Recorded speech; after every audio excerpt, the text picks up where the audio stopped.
Okay, good evening everybody. This is supposed to be a longer presentation, but I only have 35 minutes, so I try to speed up. If you have any questions, please feel free to reach out after the talk and I can help answer them. So, welcome to bounty hunting on steroids. We are actually a team of three. Mohammed is in Egypt, Glenn is in Australia, and I'm from San Diego. Unfortunately, those folks couldn't be here, so I'm here kind of representing everybody. I'm basically a security engineer by day. I do product security, application security, which is pretty much responsible for everything. And then after hours, when I'm not doing my full-time job, I actually hunt for bugs. So I'm actually a bug bounty hunter. I hunt on Bugcrowd, HackerOne, all the platforms out there. I believe in automation. I try to automate as much as I possibly can. And I also believe in all things as code. So infrastructure is code, automation is code. Just to because I'm lazy and I just like the computer to work for me. I don't like to do the work. So it's just a little bit introduction about me. Um, so today's agenda, we'll basically go through the problem statement. We walk through what the current situation looks like. We'll actually hack or we have a company set up and we try to show how to hack a company that has a bug bounty program. And then we've built this framework.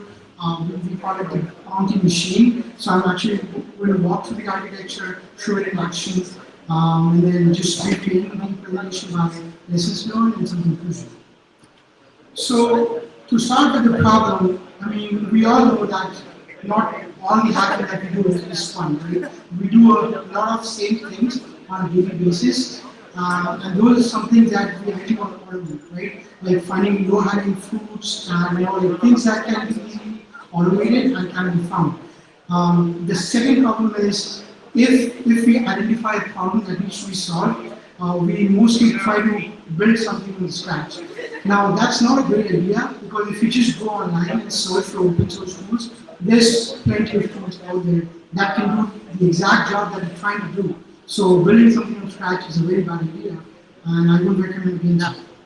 The third is often as security engineers, we have some small shell scripts, bash scripts, and we have the scripts focused on one particular, let's say, IP address or domain, right?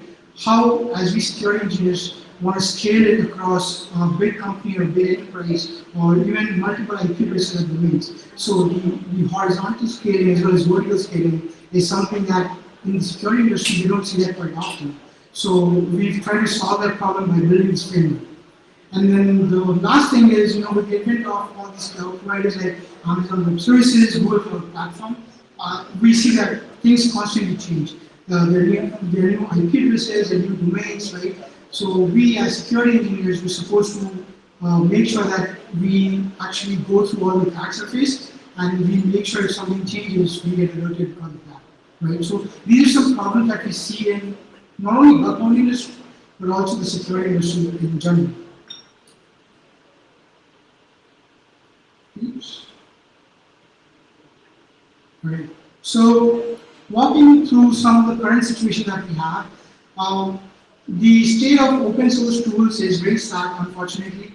You'll find that there are so many tools that do the same job, and tools basically have the same functionality. So we see that there are a lot of redundancy between tools, and that's something that even if it's a security engineer, they would struggle to figure out exactly what functionality works for one tool and what doesn't, right?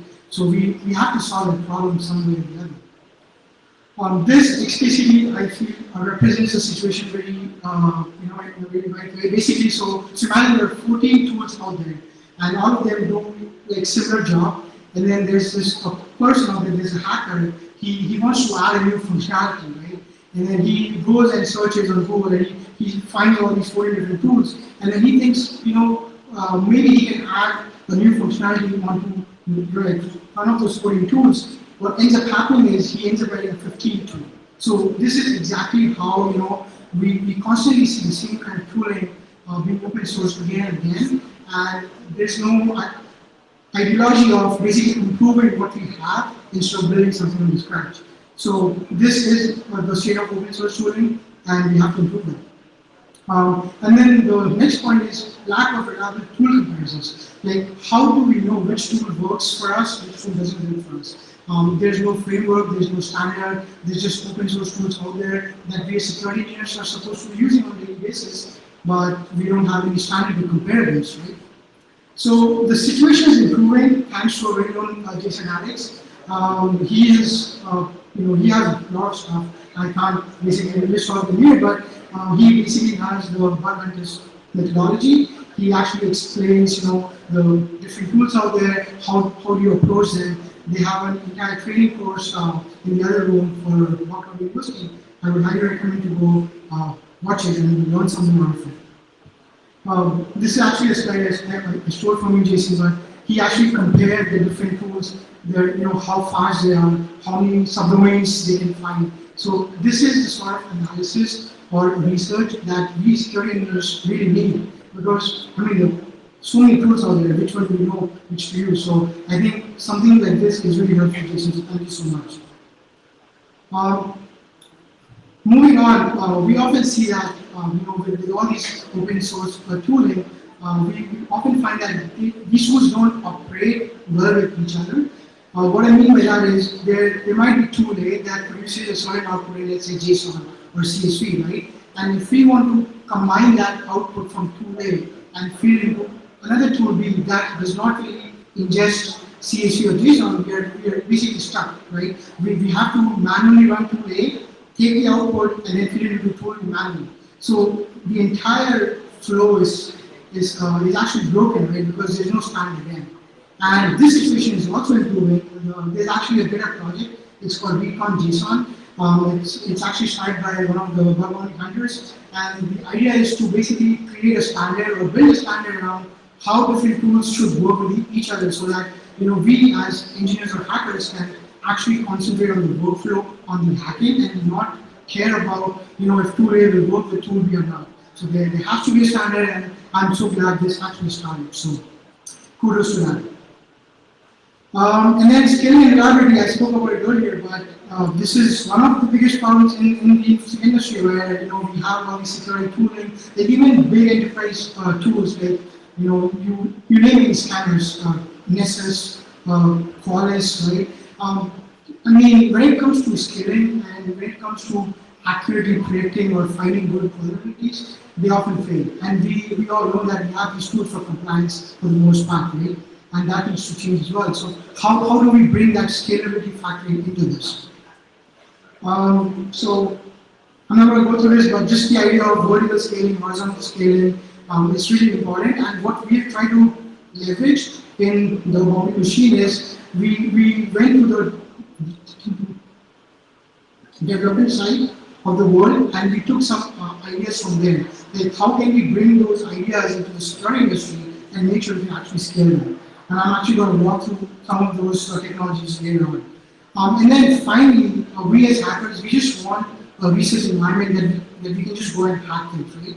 So don't you think it will be awesome to just have a database that just stores all the asset information, all the recon information, right? Don't you think it will be awesome to have a platform that supports basically receiving all the artifacts that are being gathered from the tools, and then just an easy way to explore what's out there? This is exactly what we wanted to go after, and I believe we have built a solid prototype of it. So, and then one final point is, it's all about identifying assets, right? We all know reconnaissance is king. You cannot hack something if you don't know what you have, right? So that's exactly what it says here. What you don't know about, you cannot protect. So reconnaissance is the most important thing, and I want to stress on that when it comes to bug bounty hunting, or even just any sort of security, practices in general. You should know what your assets are, because if you don't know them, there's no way you can try to predict them or make them more secure, right? This is just basically a survey that OWASP did, but basically, the question of which of the OWASP top 10 caused the world's biggest data breaches, and this shouldn't be surprising, but almost 50%, you can see 24% using known components and 3% using security misconfiguration. So you can see almost 50% of the total number of breaches are because of things that exist in your infrastructure and you just don't know about them, right? Like using components with known vulnerabilities are basically things using outdated JavaScript libraries or just using outdated, software that you shouldn't be using. And if you can fix them, you're going to take care of 24%, right? And the next point is security misconfigurations. Again, simple, low-hanging stuff that can be easily automated and fixed. So just think about that, and 50% of most of the features just go away like that. Theoretically, right? I know it never happens, but so, and then, so like I mentioned, with the advent of cloud providers, there are the new assets, the new host cloud services, subdomains, there's new code constantly being pushed up. Everybody's trying to follow the agile way of doing things. There's hundreds to thousands of code pushed on a daily basis. Just imagine the amount of security holes or vulnerabilities that kind of introduces, right? And what kind of regressions it can possibly cause. So we as security engineers are supposed to take care of all of that.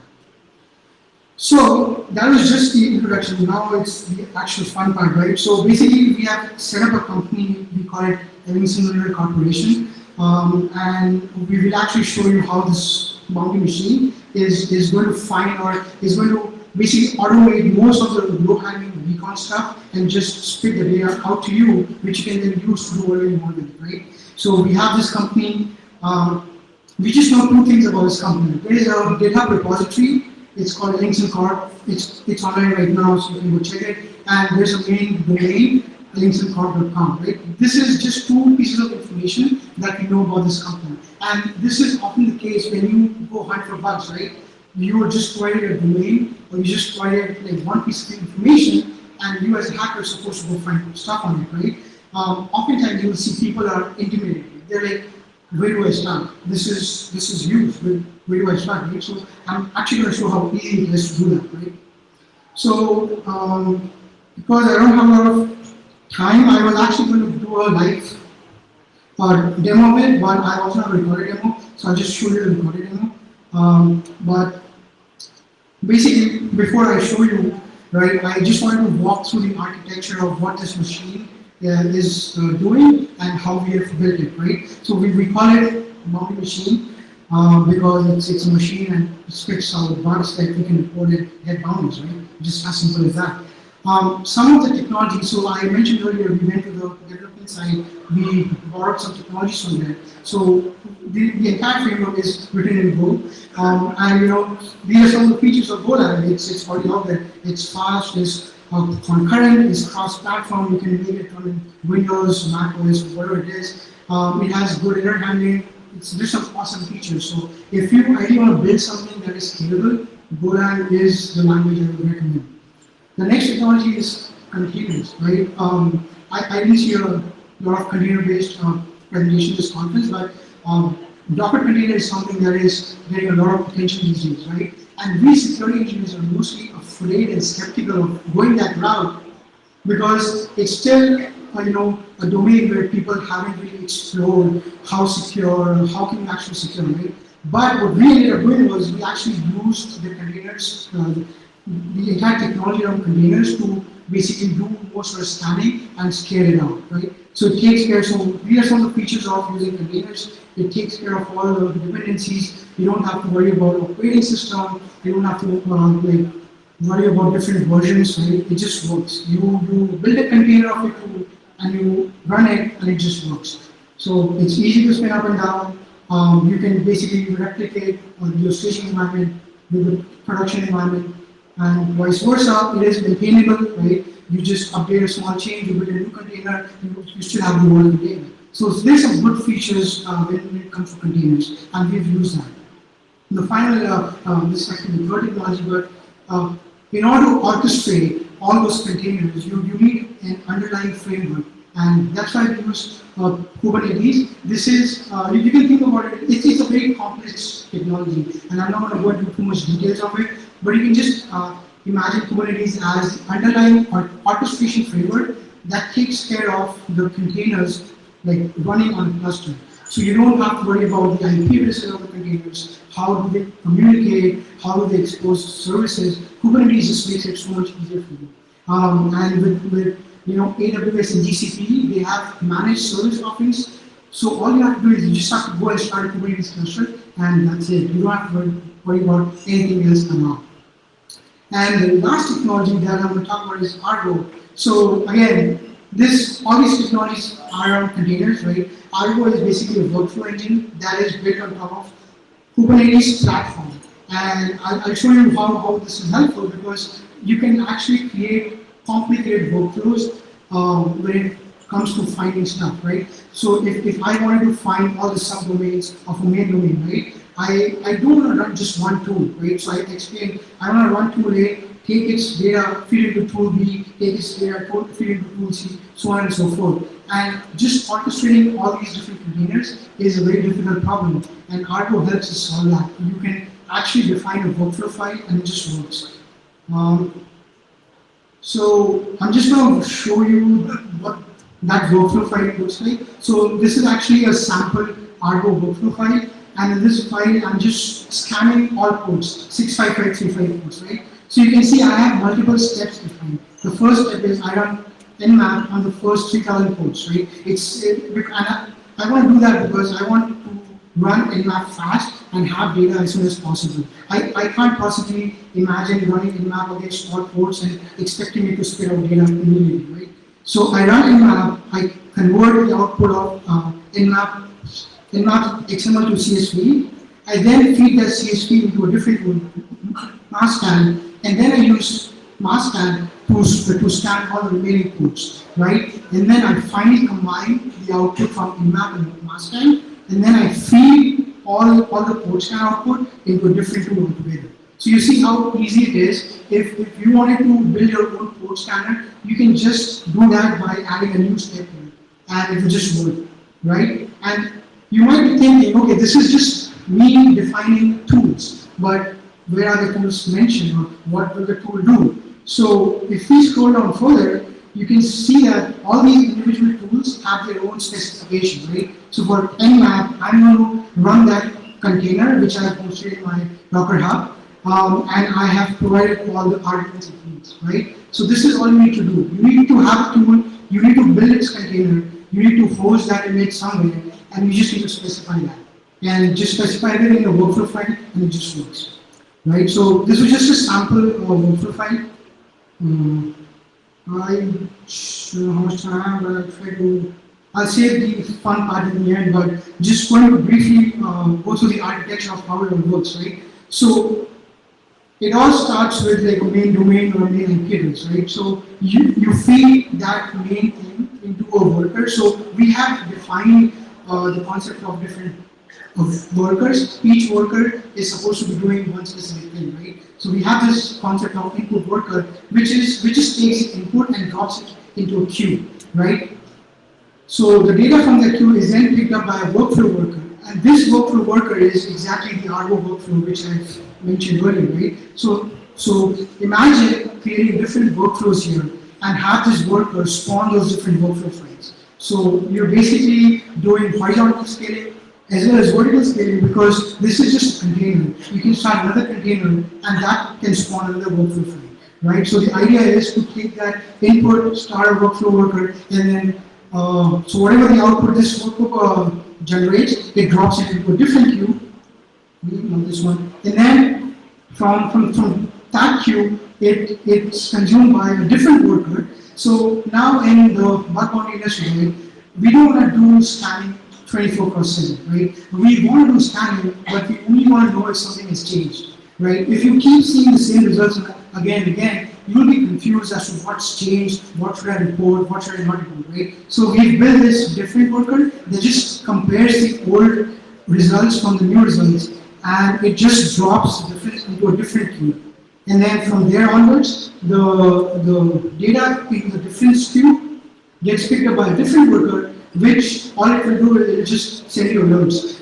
It can be Slack, it can be like a web UI, it can be a CLI, right? So you see how extensible this whole architecture is. All these workers are just containers. You can build your own worker, it just works. So if I sort of combine the entire workflow end to end, this is how it looks like, right? And all these different components are just different workers built as containers. You start with the input, it gets dropped into a queue that gets consumed by a workflow worker. Workflow runs, it gets dropped into a difference worker. You get back only the differences, which is then consumed by the notification worker. That's it, right? So this was really the architecture of boundary machine. Now let's walk through the demo, which is the fun part. If I can get to it. So this basically this runs for about 15 minutes. I don't have that much time, but I hope this is visible. There's not much I can do on it, but I can try to walk through it. So basically, I just issued a Slack command and I provided the main domain, which was linksandcard.com, right? And I just start that workflow. And then I also provided the GitHub repository. So there are just two things we knew about this, right? The GitHub repository and the main domain, right? Let me pause that. Yeah, so there were just two things that we knew about this company, the main domain and the GitHub repository. And I just provide both those input into my Slack frontend, right? And you can see the first workflow ran. I don't know if you can see or not, but it's basically spitting out.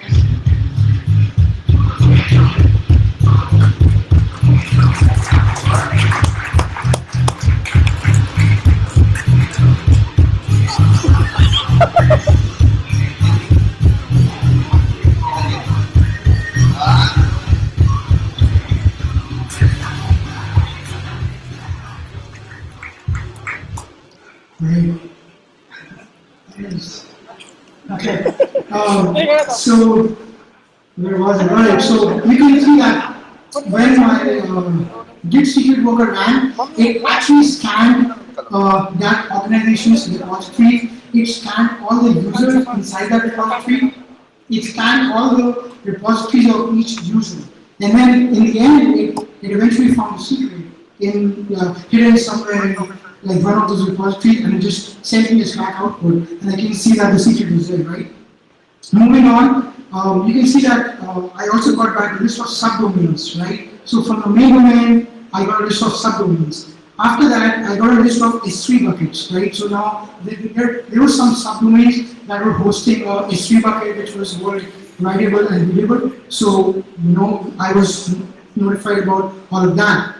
Then it found out all the port scans. So if we ran port scanning, it actually scanned all the subdomains and it reported back all the status of the ports. It then identified all the ports finding. So again, this is too fast, but you get the idea, right? So basically, we have about 30 different workflows that we run, and they just work like one after the other, boom, boom, boom. And this is what we see on our Slack, all the output, and we just take this and just go and report it. That's it. It's easy money, right? But obviously, it wasn't this easy. I mean, there's a lot of work that went behind this. But let's see if I can fast forward this.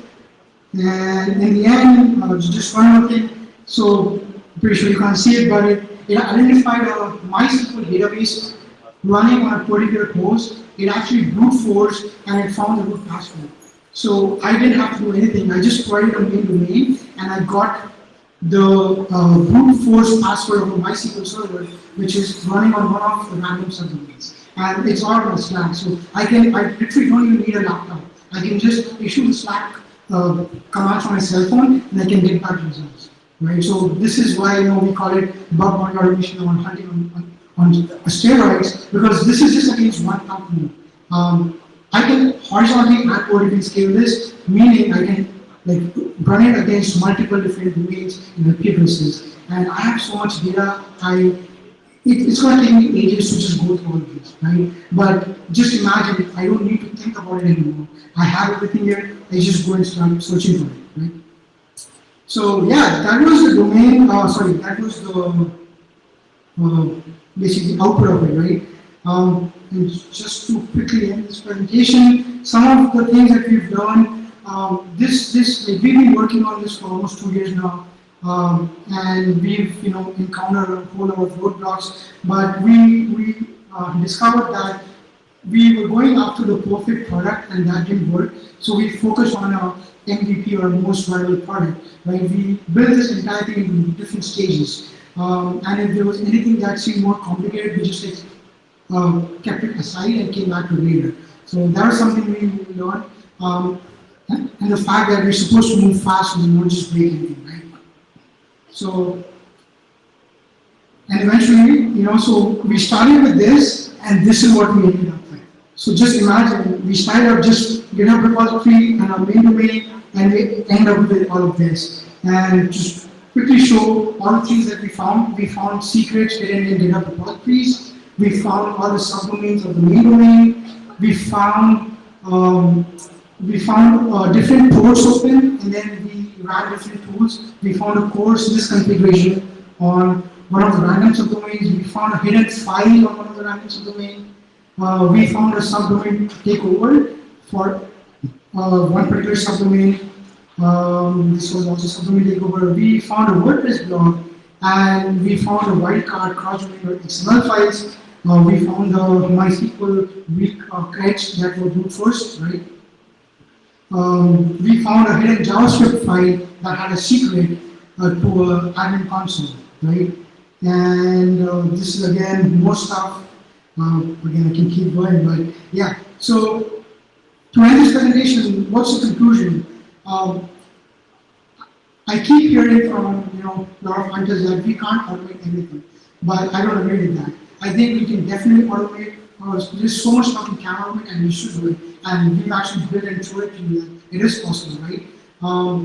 And just the fact that don't be afraid to explore new technologies. Go out there, see how you can bring different technologies from different domains into the security domain, and see what cool shit you can build with, right? Keep tooling simple.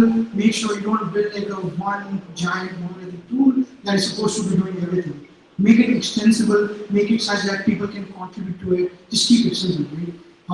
Check your ego. Collaborate, learn, share. Again, all these things I think it's pretty well known. So we don't want to get too much into it. And finally, special thanks to all the open source stuff. Special thanks to you, Jason. I mean, we've learned so much from you just by looking at your stuff. So thank you so much. Yeah, that's it. Any questions?